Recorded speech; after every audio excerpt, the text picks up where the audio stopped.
Alright everyone, today we've got some news for Black Ops 6, including some good news for zombies players out there because Treyarch just dropped a sort of surprise update today, addressing some issues players are having with the game, as well as some recent changes made in the January 3rd update, as we all know that some of those changes have definitely been controversial to say the least. So before we get into the video, be sure to leave a like and subscribe with notifications set to all so you can stay up to date with all the latest videos. Alright, let's just get right into it. First things first, it looks like Treyarch has actually apologized to Black Ops 6 zombies players over the recent update and have promised to introduce some adjustments and changes that will improve the overall zombies experience in Black Ops 6. They basically said that they realized that the fixes that they introduced weren't really fixes, so to speak, because nobody was actually complaining about these things beforehand, so they're going to be reverting quite a good number of things that they introduced in the January 3rd update. They said that there were issues with things like big game for Shadow Rift, the shock charge speedrun, step on Terminus, and more, as well as some things with the limited time Squid Game mode event. So here's the full statement from their patch notes. Hey everyone, let's talk about those changes from January 3rd. The team is always focused on making zombies fun and rewarding. It's why we make video games, but we don't always nail it the first time. Some fixes for bugs or exploits can become lower priority as more important issues come up, and some need to be held for an update further down the line. Last Friday's changes to big game for Shadow Rift, the shock charge speedrun step for Terminus, and directed mode spawn delays after 5 looped rounds are prime examples of these. We know it's not fun to see a fix multiple weeks later for something that wasn't bothering you in the first place,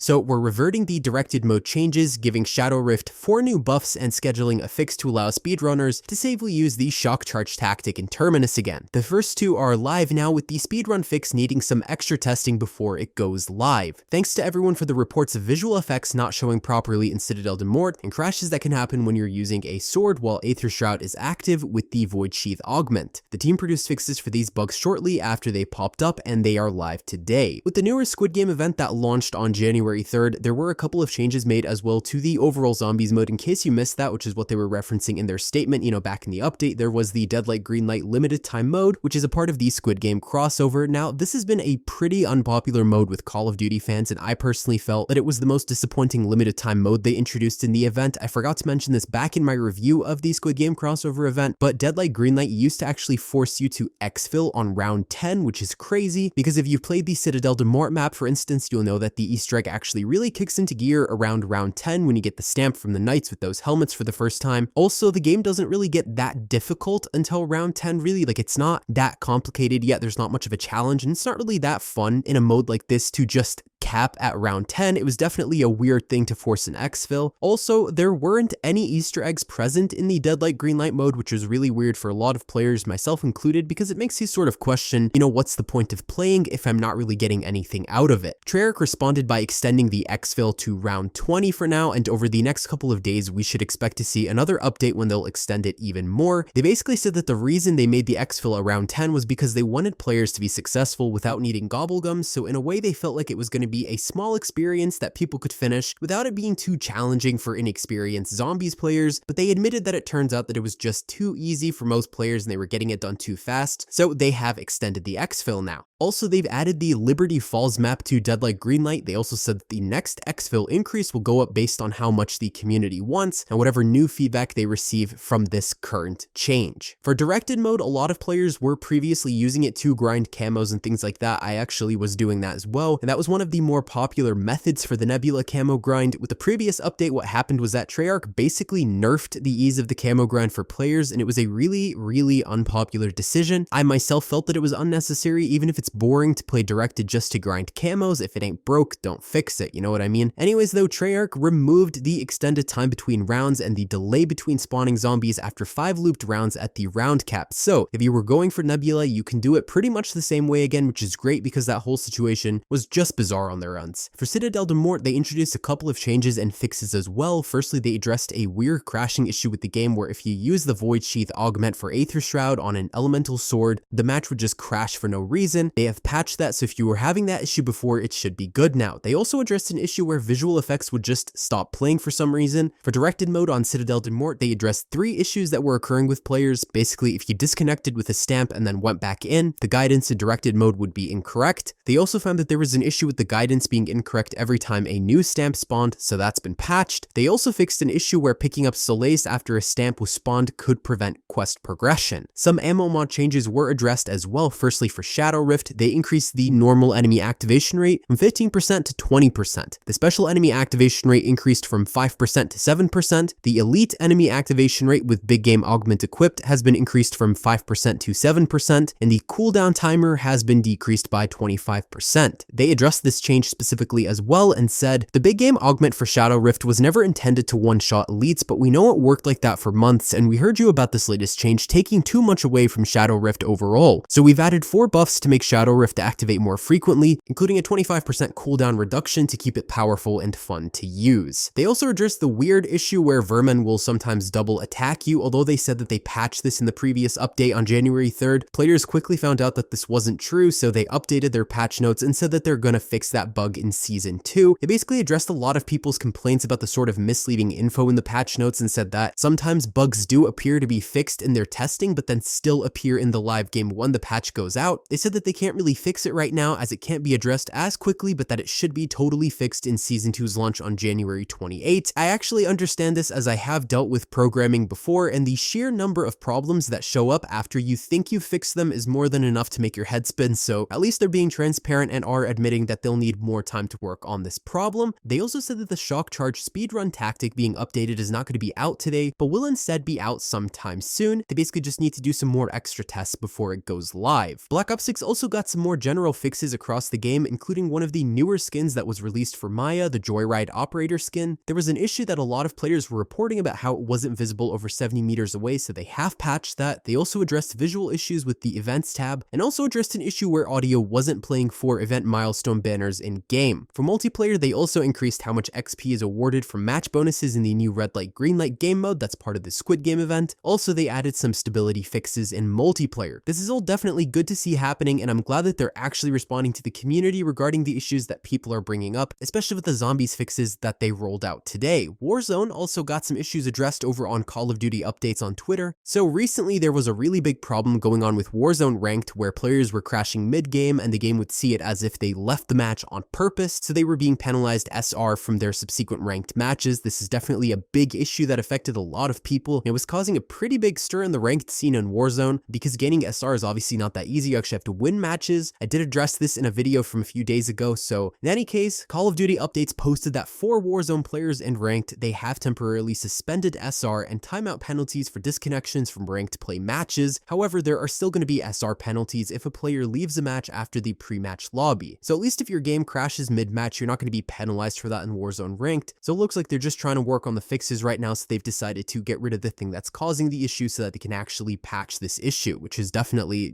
that makes sense. Over on Treyarch's Twitter, someone asked them if it would be possible to soon get a change where the HUD settings are separated both between multiplayer and zombies, so that you won't have to keep changing your HUD when you switch between each mode, since some people like to implement different things in each, and Treyarch did respond by saying that they are currently working on that. So it's nice to see that they are interacting with the community, since there's been a ton of backlash, all over social media and YouTube and by big names in the Call of Duty community online. So they've definitely noticed, and I'm glad that they're addressing things so that the game is actually fun. In my opinion, Black Ops 6 is actually a good game. I've said this in previous videos, and it's one of the first to really get me engaged in a while with Call of Duty, and I'm glad that the multiplayer is fun and things like that, but there definitely have been some issues that have to be fixed so that the player experience goes up overall. I'm hoping that they actually keep up this streak of communication and that they actually keep responding to the community, because communication is key with a live service game that's as big as Call of Duty. I'm also hoping that this is good news for Season 2 that's going to be launching on January 28th, since it seems like we might be getting some genuine fixes to the game. It takes time, I understand that, especially with a game as large as Black Ops 6. I can't even imagine how big the file sizes are, but I think the faster the changes can be implemented, the better for everyone for sure. In any case, some good news for Call of Duty today, so hopefully this good news keeps coming in, and I'll wrap things up there. Thank you all for watching. If you enjoyed this video, be sure to share, like, and subscribe with notifications set to all so you never miss out on another upload. Comment below what you think about these changes, and that's all for today, folks.